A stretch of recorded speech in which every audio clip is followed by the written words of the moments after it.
T-minus 60 seconds and counting. We passed T-minus 60. 55 seconds and counting. Neil Armstrong just reported back. It's been a real smooth countdown. We passed the 50-second mark. Power transfer is complete. We're on internal power with the launch vehicle at this time.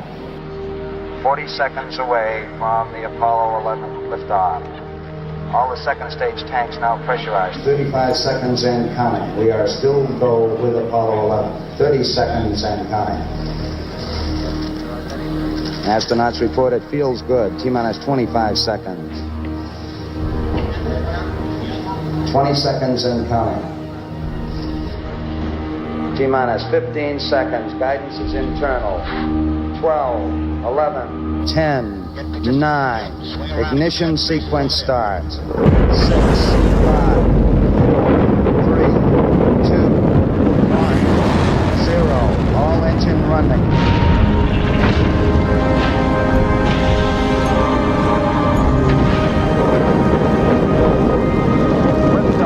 We have a liftoff, 32 minutes past the hour. Liftoff on Apollo 11. Power clear. Well, hello and welcome to this edition of the Bullpen.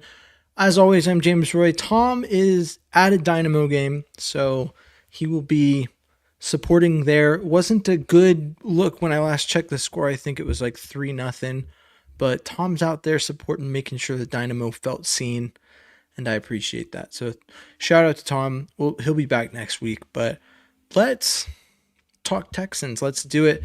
We're approaching training camp as we have been for the past several weeks. Feels like the deadest spot of the off season's almost over. I believe it's about 10 days away, or a little under 10 days until the first open practice. I'm not sure when the first official practice is. I'd have to look at that, but exciting stuff to get into in terms of Texans football being that much closer with a preseason football game this month for the NFL and the Texans playing shortly thereafter. So let's get into it. Today I want to talk about, there's a few rankings that have been coming out recently from I think PFSN, ESPN. There are a couple of different lists that are circulating, and there's varying degrees of inclusion of Texans players. ESPN execs did a top 10 quarterback list, did not include CJ Stroud. And I said it on Twitter earlier, but I think it's an important point to note. And I've been saying it this whole time, right? Like the gauge for the success of Nick Caley's time as the Texans offensive coordinator will be whether or not he's employed as an offensive coordinator within the next 2 years.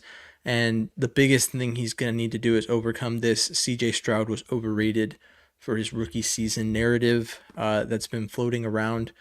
And some people will oversimplify it. I mean, I've been guilty of just saying, it's just the offensive line.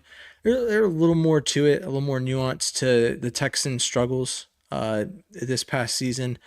But at the end of the day, the offense as a whole needs to show up for this team. And so CJ being not ranked in the top 10, while frustrating, is understandable in a league that's a what have you done for me lately league, and relative to what he put on the field this past season with what he had to work with.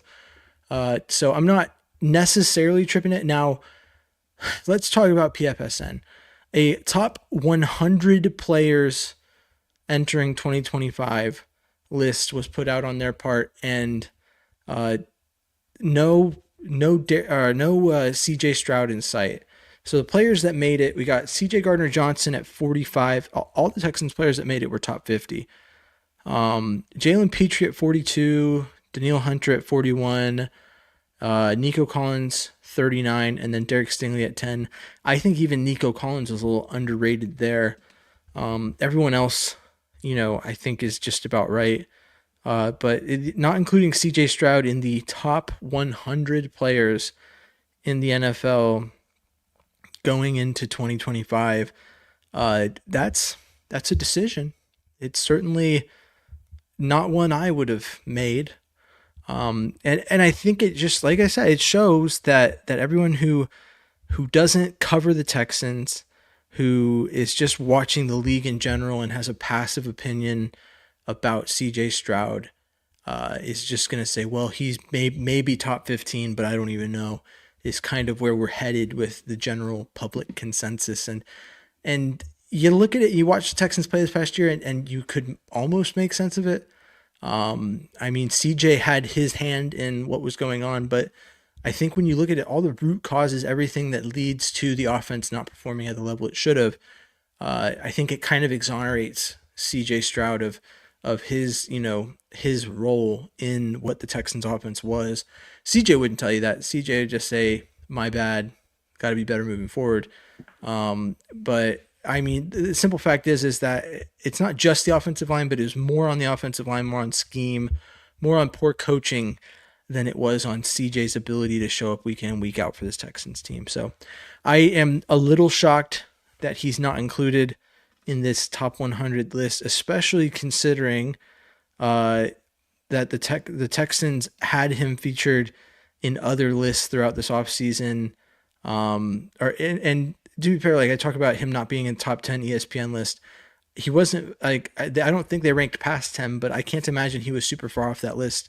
A top 15 quarterback is a top 100 player in the NFL based off of positional value. If we're like trying to remove positional value from the equation, then I don't know what we're doing. I mean, that's a pretty vital part of ranking players and whatever, those guys do when they rank these players. But another list, let's see, in the NFL executives, coaches, and scouts poll by ESPN, they've ranked 4 Texans in the top 10.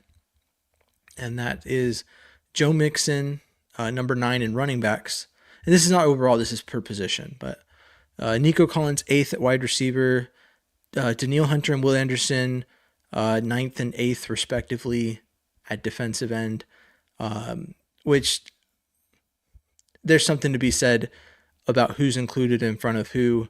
And this is the same poll that CJ Stroud didn't crack the top 10 in. So it's all taken with a grain of salt. I think that trying not to show my bias is interesting to see that was where they ended up. But I don't know. It was nice to see Dan Orlovsky step up and defend CJ Stroud the way that he did on ESPN when the list was revealed. There's a couple guys that they placed ahead of him that I have trouble justifying.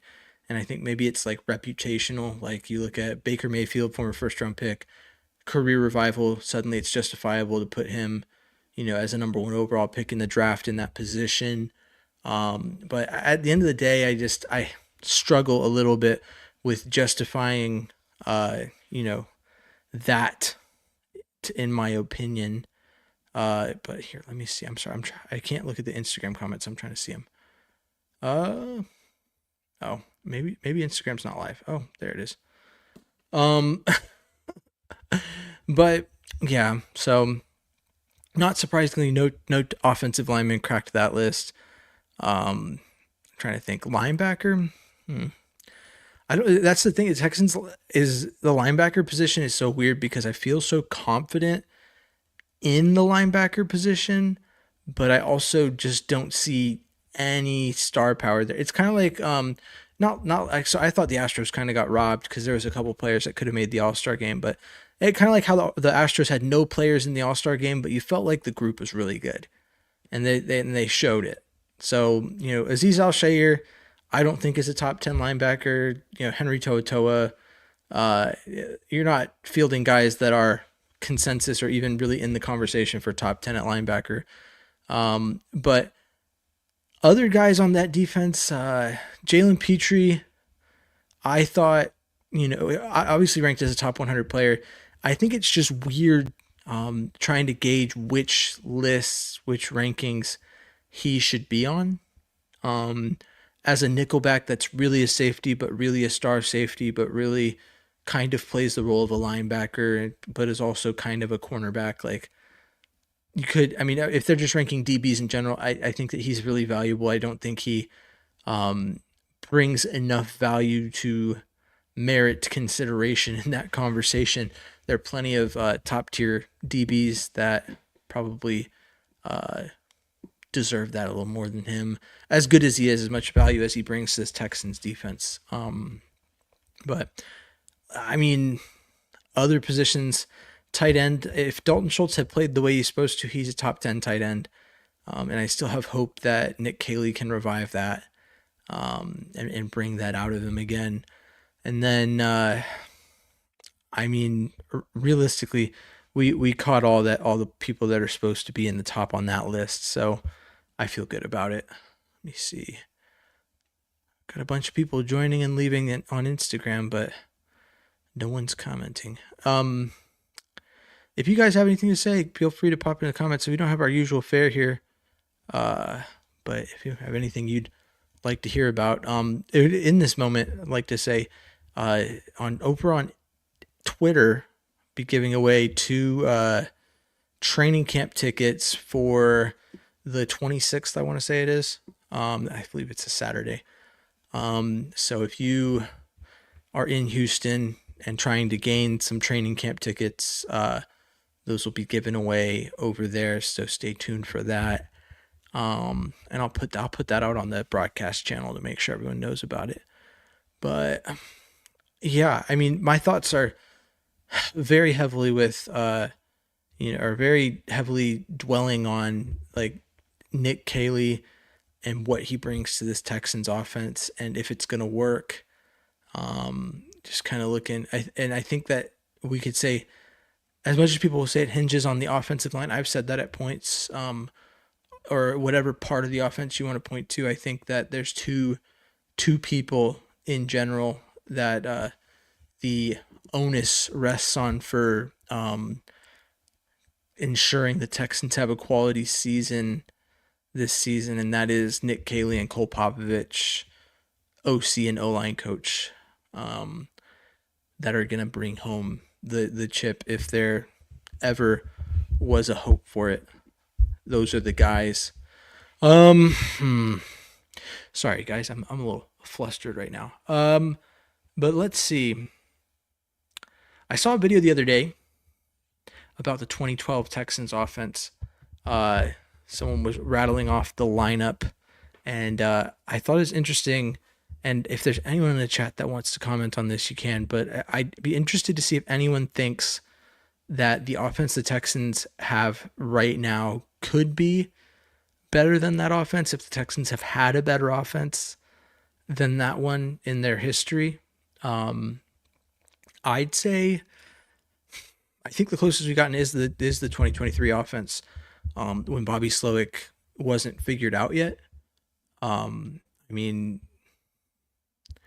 once he was figured out, it was downhill, and I think it happened late in that season. There were signs there that was the case, but I would say that's the closest we've gotten. You could almost put it on par. I mean, I wouldn't blame you if you did, but it's tough to beat. And people will talk trash on Matt Schaub, right? But that's my quarterback. That's my childhood quarterback. So I have trouble doing that. For all his injuries and all the problems that he, surfaced with him in terms of turnovers that eventually ended his time in Houston, he was still, he's still the best quarterback in Texans history. So tough to beat what he brought to the game. Kevin Walter, people always post that thing on Twitter, the that one average wide receiver that you cling to in your childhood, and for me that was Kevin Walter. So seeing him and Andre Johnson, Jacoby Jones, all those guys. Was Jacoby on the 2012 team? No, because he was on the Ravens when they won. I think he left the season prior. But I get all mixed up. It's been, can you blame me? It's been 15 years since all that happened, just about, or a little under. But yeah, so I think personally I'd probably take the 2012 Texans offense as it stands. Oh yeah, Cushing is a great guy. Love that guy. I always look back, and I know this is pretty typical. A lot of people reference this clip, but the Browns clip is up there. Just like the enforcer attitude that he brought to that defense was really good. I think that Azeez Al-Shaair is kind of trying to channel that as it stands, but I don't know if anyone can do it like Cushing did it for this Texans team. And that's a whole nother story. I mean, it realistically, like right now, if the Texans offensive line this season is serviceable, I think you could say that this Texans offense will be better than what the Texans had back in 2012. But the question remains, or I guess the better question is, how does this Texans defense stack up to the Bulls on Parade, the 2011, 2012 Texans defense, led by D'Amico Ryans. Both of them are led by D'Amico. To me, nostalgia tells me that it was 2012. But I honestly, looking at it now, let's see. There was Jonathan Joseph, Danielle Manning. There was the year with Bernard Pollard. I can't remember who the other safety was outside of him. But then, Kareem Jackson. I'm trying to see if I can name all the players. Connor Barwin, Brooks Reed, Brian Cushing, D'Amico Ryans, J.J. Watt, and then, oh man, there's another. Oh, is Jadeveon Clowney was 14. Who was it before it was Jadeveon? Antonio Smith, the ninja assassin. And, man, I'm going to hate myself if I can't name I guess JJ cycled in and out, so it could have been a different guy, but I'm struggling to remember the defensive tackle at this point, so apologies for that.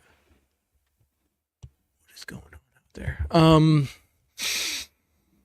But yeah, as opposed to, I think there's more star power on the 2012 defense.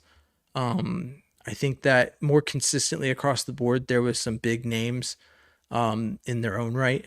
Whereas with this defense, there's no lack of star power. It's not a Texans defense that is totally devoid of talent, that is well known and recognized. But I think there's a lot more names on this defense that can, get the job done, but aren't necessarily getting, mass recognition. So 1 minute, there's a lot of noise outside my house, and I'm trying to make sure. What's going on? I couldn't see anything. But I love it. But a lot of people talk about the 2012 Texans, but honestly, to me, the Texans' best chance was 2011 Texans in terms of like Super Bowl contention. People will reference 2012 because the Texans had confirmed in 2011 they had that chance, but I think their best chance legitimately was right up until the Bucs game in 2011.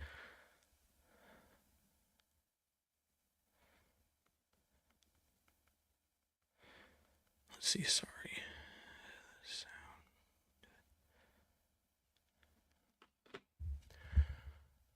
But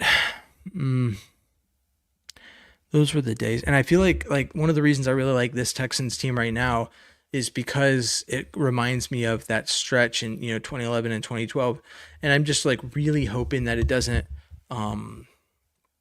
become like that in the sense that we watch this Texans team hit such incredible highs and then fall off. But and that's what made me nervous about watching Bobby Slowick coordinate the offense last year, was watching CJ Stroud go from confident, cool, calm, and collected quarterback on the field to a guy who maybe shows some traits of panic in the pocket due to entire lack of support. But I'll tell you, one thing that CJ Stroud did late last year that really gives me a lot of hope for the offense in terms of like moving the football is when he late in the season finally like started running. I thought that was good. Now I'll clarify that by saying there was some of those runs in the Chiefs game and late in the season where I was like, I think maybe he needs to learn to slide. I'm not sure if that's what the problem is, or maybe it was just like because it was the playoffs, because it was win or go home, he was like putting it all on the line, but that's the kind of running style that has Anthony Richardson on the sideline most of any season. So CJ Stroud is not quite as as big and built as Anthony Richardson is, and Anthony Richardson can only take so much of that. So I like that he's willing to get out of the pocket and run. I just kind of wish that he maybe, I don't know how to put it, maybe not more selectively, but maybe it was just more wise, more cautious with it, like take what you can get and then get down kind of thing. But it was really encouraging to see him do that towards the end of last season. And that's going to be a big part of what pushes this Texans offense to be the best Texans offense that we've ever seen. Though, I mean, it's a little sad that this could be the best Texans offense we've ever seen, and Tank Dell won't be able to be a part of it because he's not going to be back till, I mean, either the end of this season, like playoff time, or next season. So that's something that's really saddening to me. But I mean, what can you do? Prayers up to Tank that he can, recover quickly, get back out there and play the game he loves. But it is a shame. And I think the Texans did a really good job of mitigating that, though. Like, losing Tank was bad enough, but then losing Stephon Diggs as well was already expected. And seeing them go out and get 2 wide receivers in the draft, grab Christian Kirk, they signed a load of wide receivers, just like so many. And to see them aggressively pursue depth and, immediately serviceable players of the position, that was big to me. So, but yeah, I don't know. Short episode, always a little harder to keep it long without Tom here, but over the next few weeks, we're going to try and get some guests on. Been in talks with a couple guys to come on the show, hang out with Tom and I. Texans Jacob is going to be at training camp, so we'll try and talk to him maybe in the middle of it or towards the end to get a recap of what he's seen, boots on the ground kind of stuff. And yeah, I can't wait to see the Texans start training camp. We can talk next week. Tom and I'll probably start talking, position battles, who we'd like to see win what. But this is always going to be a shorter show with Tom getting those Dynamo tickets. So thanks for tuning in. Hope I did good to talk some Texans with you while I had you. I have been James Roy. You can find me at James Roy NFL, wherever you get your social media. And this has been The Bullpen, your favorite Texans podcast. So make sure you tune in. If you missed most of it, or maybe you want to go back and listen tomorrow, I put the audio out tomorrow morning, so make sure you tune in for that. And yeah, as always, stay classy, Houston, and vamos Texans.